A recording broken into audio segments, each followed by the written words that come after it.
Bharat Rafale लड़ाकू विमानों को लद्दाख में तैनात कर सकता है। सूत्रों के मुताबिक भारतीय वायुसेना के कमांडर्स की बैठक में होगी रफाल की तैनाती पर चर्चा। जुलाई के आखिरी हफ्ते में फ्रांस से 6 रफाल भारत आएंगे। चीन से जारी सीमा विवाद के बीच भारतीय वायुसेना के कमांडरों की 22 जुलाई से अहम बैठक होने जा रही है। जानकारी के मुताबिक वायुसेना प्रमुख की अध्यक्षता वाली इस बैठक में चीन के साथ तनाव के हालात पर चर्चा होगी। माना जा रहा है कि 2 दिन तक चलने वाली इस बैठक में एलएसी के हालात पर चर्चा की जाएगी।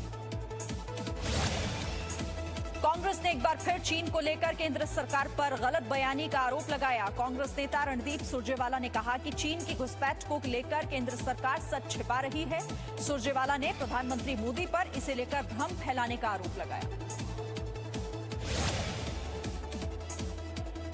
अयोध्या में श्री राम मंदिर को लेकर एनसीपी अध्यक्ष शरद पवार ने केंद्र सरकार पर सवाल उठाए। पवार ने कहा कि कुछ लोगों को लगता है मंदिर बनने से कोरोना खत्म हो जाएगा। उन्होंने कहा कि हमें लगता है कि पहले कोरोना को खत्म होना चाहिए।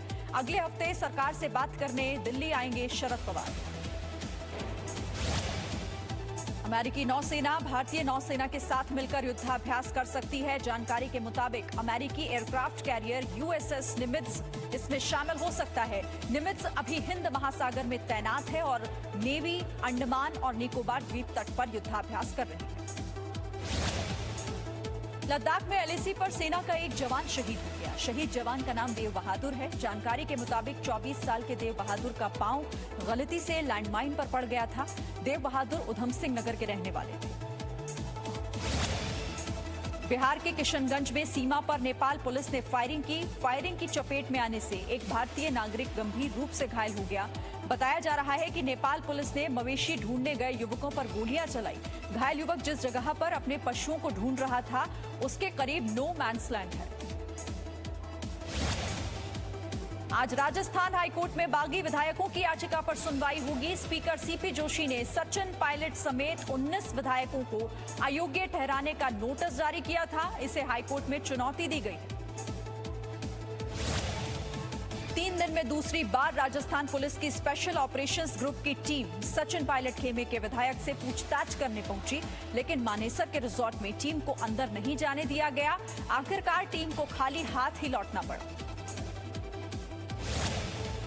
दिल्ली के एम्स में आज से कोरोना वायरस वैक्सीन का सबसे बड़ा मानव परीक्षण शुरू होगा। देश के सबसे बड़े अस्पताल में 100 लोगों का पर परीक्षण किया जाएगा। आईसीएमआर ने इसके लिए देश के 12 अस्पतालों का चुनाव किया है। इस टीके का नाम कोवैक्सीन रखा गया है। केंद्रीय स्वास्थ्य मंत्रालय ने कहा है कि देश में कोरोना से होने वाली मौत गिरकर अब 2.49% तक पहुंच गई है। भारत ऐसे देशों में शामिल है जहां कोरोना से मृत्यु दर सबसे कम रही है। आंकड़ों के मुताबिक 29 राज्यों और केंद्र शासित प्रदेशों में मृत्यु दर राष्ट्रीय औसत से कम दर्ज हुई है।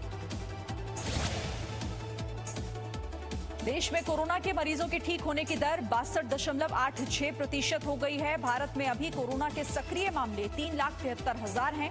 इस महामारी से देश में 6,77,000 से ज्यादा लोग ठीक हो चुके हैं। वहीं अब तक 26,816 लोगों की जान जा चुकी है। महाराष्ट्र में कोरोना के मरीजों की संख्या 3,10,455 हो गई है। पिछले 24 घंटों के दौरान महाराष्ट्र में 9,518 नए मामले सामने आए। कोरोना से मरने वालों की संख्या अब तक 11,854 हो गई है। महाराष्ट्र में कल 3,906 मरीजों को अस्पताल से छुट्टी दी गई। मुंबई में कोरोना पॉजिटिव मरीजों की संख्या बढ़कर 1 लाख से ज्यादा हो चुकी है। कल मुंबई में कोरोना के 1,038 नए मामले सामने आए। बीते 24 घंटों के दौरान कोरोना से 64 लोगों की मौत हुई। बिहार में कोरोना के हालात का जायजा लेने केंद्रीय टीम बिहार पहुंची, जिसमें स्वास्थ्य मंत्रालय के जॉइंट सेक्रेटरी लव अग्रवाल समेत कई बड़े डॉक्टर शामिल हैं। बिहार के स्वास्थ्य विभाग ने इन्हें कोरोना संक्रमण की रोकथाम के लिए जारी कोशिशों की जानकारी दी। प्रधानमंत्री मोदी ने बाढ़ प्रभावित 7 राज्यों के मुख्यमंत्रियों से फोन की। प्रधानमंत्री मोदी ने बिहार, असम, आंध्र प्रदेश, तेलंगाना और तमिलनाडु में कोरोना के हालात पर चर्चा की। असम में हो रही लगातार बारिश, बाढ़ और भूस्खलन की वजह से 110 लोगों की मौत हो चुकी है। राज्य के 47,000 से ज्यादा लोगों को 290 राहत कैंपों में रखा गया है। आकाशीय बिजली गिरने से बिहार में अलग अलग जगहों पर 10 लोगों की मौत हो गई। राज्य के 7 जिलों को नुकसान पहुंचा है। बिहार के कटिहार में कई बच्चे बाढ़ के पानी में खतरनाक स्टंट करते दिखे। दर्जनों बच्चे पुल से नीचे गहरे पानी में छलांग लगा रहे थे। गांव वालों के मुताबिक इन सभी को तैरना आता है, इसीलिए ये स्टंट करते हैं। हिमाचल प्रदेश के किन्नौर में बारिश की वजह से कई लोग गांव में फंस गए हैं, जिन्हें बचाने के लिए रेस्क्यू ऑपरेशन शुरू किया गया। गांव में फंसे लोगों तक पहुंचने के लिए रेस्क्यू टीम ने रस्सी और लकड़ी का सहारा लिया।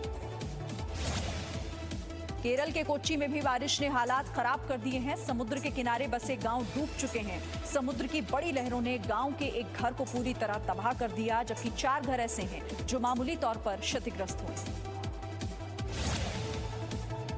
अमृतसर में हुई 2 घंटे की बारिश ने ही प्रशासन के दावों की पोल खोलकर रख दी। करोड़ों की लागत से बने हेरिटेज स्ट्रीट पर पानी जम गया। श्रद्धालुओं को काफी मुश्किलों का सामना करना पड़ा। स्थानीय लोगों का कहना है कि हर बार बारिश के बाद हेरिटेज स्ट्रीट का यही हाल होता है। आज सावन का तीसरा सोमवार है और देश भर के शिवालयों में भगवान भोलेनाथ पर जल चढ़ाया जा रहा है। हालांकि कोरोना संक्रमण की वजह से मंदिरों में सामाजिक दूरी का पालन भी किया जा रहा है। कई मंदिरों में ऑनलाइन दर्शन की भी व्यवस्था की गई है। संयुक्त अरब अमीरात का पहला मंगल मिशन लॉन्च। यूएई के मंगलयान अल अमल को जापान के स्पेस सेंटर से भेजा गया। यान अगले साल फरवरी में मंगल पर पहुंचने की उम्मीद की जा रही है।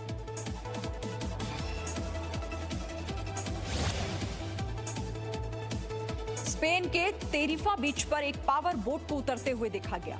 एक चश्मदीद ने बताया कि नाव पर पीले पैकेट लदे हुए थे।